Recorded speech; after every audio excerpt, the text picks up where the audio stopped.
प्रदर्शन कर रहे हैं सरकार के खिलाफ, आज के आंदोलन के बारे में आप क्या कहना चाहेंगे?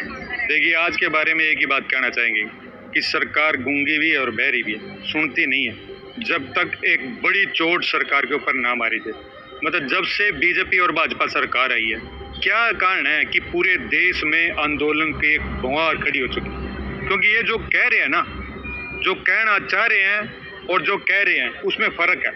ये लोग अंदर के कुछ और बाहर के कुछ हो रहे हैं। इस देश में विपक्ष नाम की कोई चीज़ नहीं। इस प्रदेश में सिर्फ इस देश को बचाने को प्रदेश का जुम्मा यहाँ के जनसंगठनों ने लिया, चाहे CI2 हो, सौ कर्मचारी संघ हो, खेत मजदूरी हो, किसान सभा हो।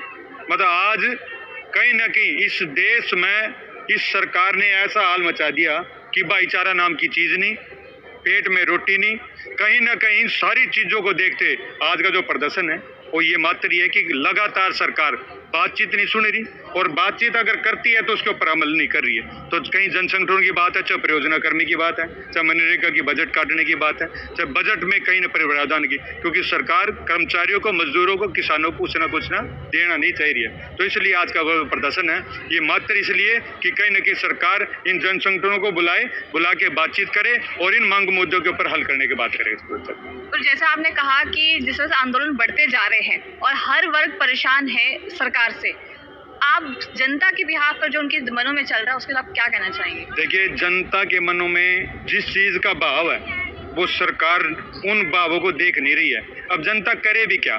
जनता ने वोट दी, वोट देने के बाद अपने आप को ठगा हसा महसूस कर रही है। अब लगातार सरकार उनको टैक्स के माध्यम से, उनको किस प्रकार से टॉर्चर की बात है, मेंटली की बात है, भाईचारा खत्म करने की बात है, डराने की।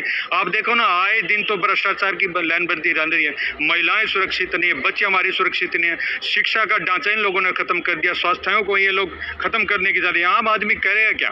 तो जो लोगों की जनभावना है आज के समय में ये है कि कहीं ना कहीं सरकार ऐसा काम करे, कहीं ना कहीं बिजली, पानी, शिक्षा, स्वास्थ्य के ऊपर कोई बात करे।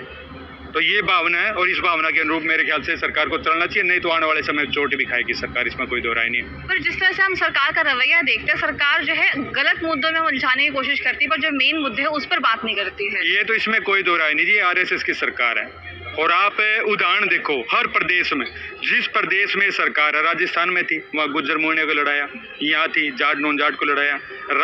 जब बात करें हम अगर पंजाब की, कुछ साथी कह देते RSS कहते बोले जी पंजाब में क्यों नहीं?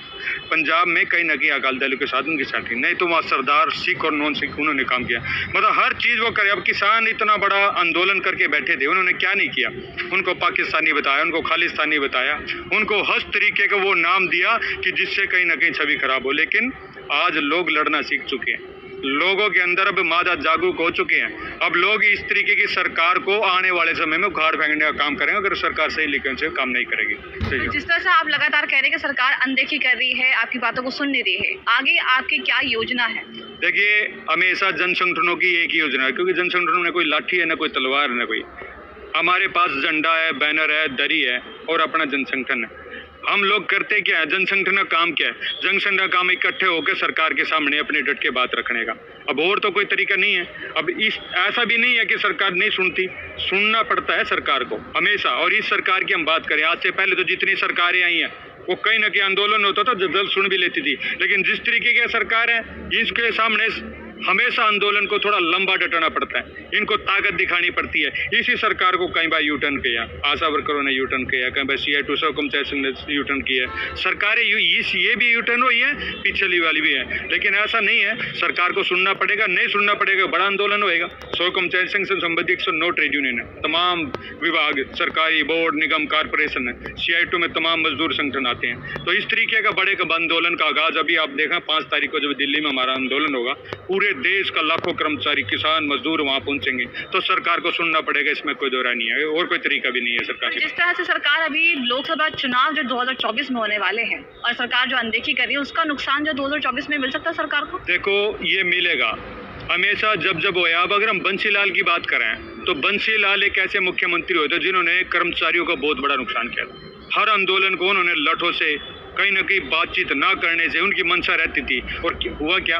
बंसीलाल को भी कहीं ना कहीं झुकना पड़ा। बंसीलाल को भी कहीं ना कहीं इस देश और प्रदेश की जो सत्ता है उससे बिल्कुल हाथ धोना पड़े उसने। तो ये ऐसा नहीं है कि आने वाले समय में आप भी देखना कर्मचारी और मजदूर किसान जो अपनी लड़ाई लड़ते हैं और उनको नहीं देखो कोई अनदेखी करता है, तो आने वाले समय में सत्ता से हाथ धोना इन्होंने पड़ेगा, इसमें कोई दो राय नहीं। तो जैसे कि आपने सुना कि सरकार जो अनदेखी करी है उसका नुकसान जो है आने वाले वक्त में सरकार देख सकती है। तो सरकार के लिए बहुत ज़रूरी है कि अपनी जनता का ख्याल वो ज़रूर रखे। उनकी जो मांगे हैं, बेसिक जो मांगे हैं, जिस तरह से रोज़गार है, महंगाई है और कई सारे मामले हैं, महिलाएं सुरक्षा की बात की जाती है, वो सारे मामले जिस पर बात करनी चाहिए, जिन पर एक्शंस लेने